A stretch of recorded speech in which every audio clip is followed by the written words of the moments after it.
अस्सलाम वालेकुम रहमतुल्लाहि व बरकातुहू। उम्मीद है आप सब खैरियत से होंगे। आपने करना क्या है, जो मैं आपको सिखाऊं समझाऊं उसको आपने अच्छे से समझना है, सीखना है, कोशिश करनी है। अगर आप कुरान पाक को सही तरीके से पढ़ना चाहते हैं तो आपने इन गलतियों को दुरुस्त करना है, इसको अच्छे से समझना है ताकि जब भी आप कुरान पाक की तिलावत करें आप इन गलतियों से बच सकें, आप अपने तलफ़्फ़ुज़ को सही तरीके से दुरुस्त तरीके से पढ़ सकें, उसको निकाल सकें। ठीक है।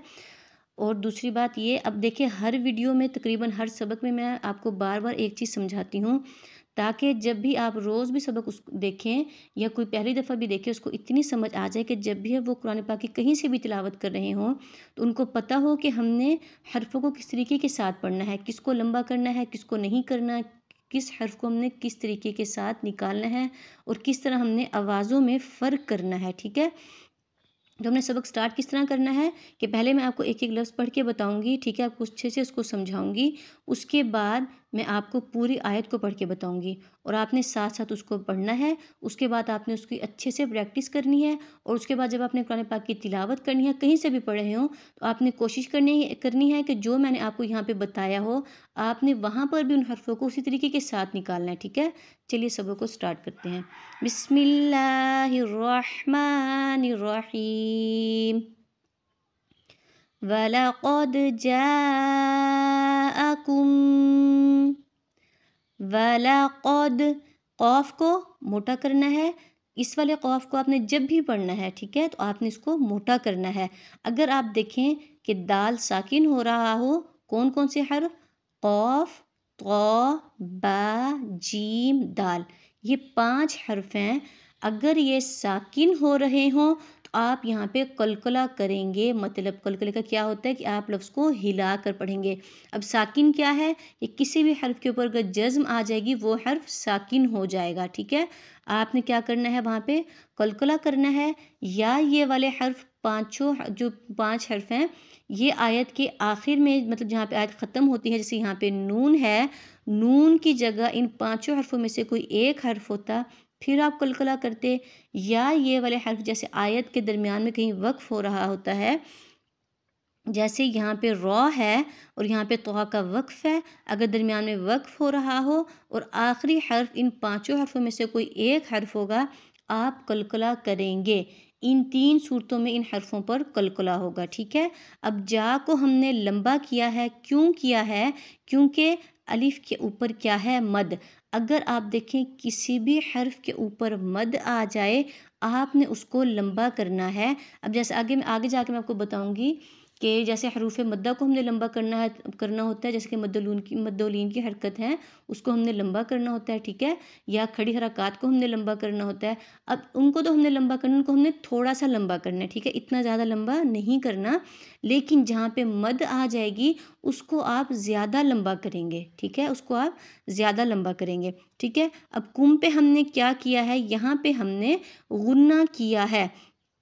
अब इन जो मैं आपको इसमें बता रही हूँ ना, चाहे गुन्ना के बारे में और किस हर्फ को आपने लंबा करना है, किसको आपने बारीक करना है, किसको आपने मोटा करना है, जो प्लेलिस्ट में साथ में लगाती हूँ उसमें आपको हर वीडियो डिटेल में मिलेगी। ठीक है। यहाँ पे मैं आपको थोड़ी थोड़ी चीज़ें समझा रही हूँ, उसमें आपको, क्योंकि वहाँ पे मैंने एक एक सबक अलग से बनाए हैं, तो उसमें आपको डिटेल से हर चीज़ समझ आ जाएगी कि आपने गुन्ना करना कहाँ कहाँ है, किस तरीके के साथ करना है और हमने इसको कितना लंबा करना है। ठीक है। अब कुम पे हमने क्या किया, कुम पे हमने गुन्ना किया है। गुन्ना की आवाज़ को हमने नाक में से निकालना है। ठीक है। अब सा को हमने थोड़ा सा लंबा करना है, सीन को, तो इसकी आवाज़ क्या हो जाएगी, सा। ठीक है। क्यों लंबा करना है, क्योंकि इसके ऊपर खड़ी हरकत है, मैंने आपको बताया है। खड़ी ज़बर, खड़ी ज़ेर, उल्टा पेश कहीं आएगी, हम उसको थोड़ा सा लंबा करेंगे। ठीक है।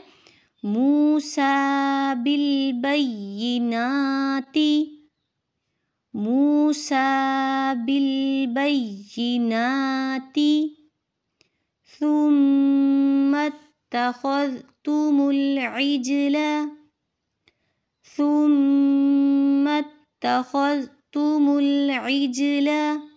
आइन को आपने जब भी पढ़ना है हल्क में से निकालना है। ठीक है। कलकले के बारे में आपको बता चुकी हूँ कि जीम भी कलकले का हर्फ है, तो आप यहाँ पे कलकला करेंगे क्योंकि जीम साकिन हो रहा है। ठीक है। राल को आपने जब भी पढ़ना है नरमी के साथ पढ़ना है। जा को सख्ती के साथ पढ़ा जाता है और राल को नरमी के साथ पढ़ा जाता है। ठीक है। من بعده من بعده۔ اب میم کو آپ نے نون کے ساتھ نہیں ملانا، میم کو آپ نے جو چھوٹا سا میم ہے اس کے اندر آپ نے اس کے ساتھ اس کو ملانا ہے، ٹھیک ہے۔ وَأَنْتُمْ ظَالِمُونَ وَأَنْتُمْ ظَالِمُونَ۔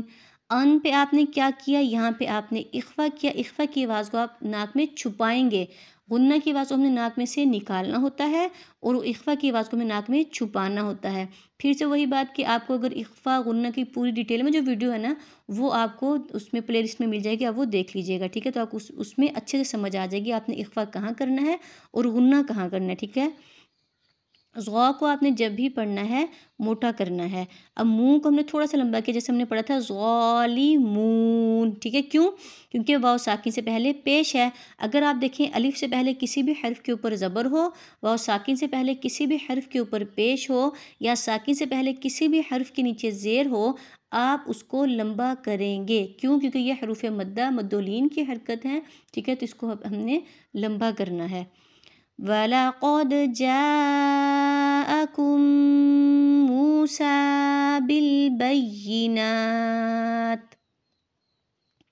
مُوسَى بِالْبَيِّنَاتِ ثُمَّ اتَّخَذْتُمُ الْعِجْلَ مِن بَعْدِهِ وَأَنْتُمْ ظَالِمُونَ۔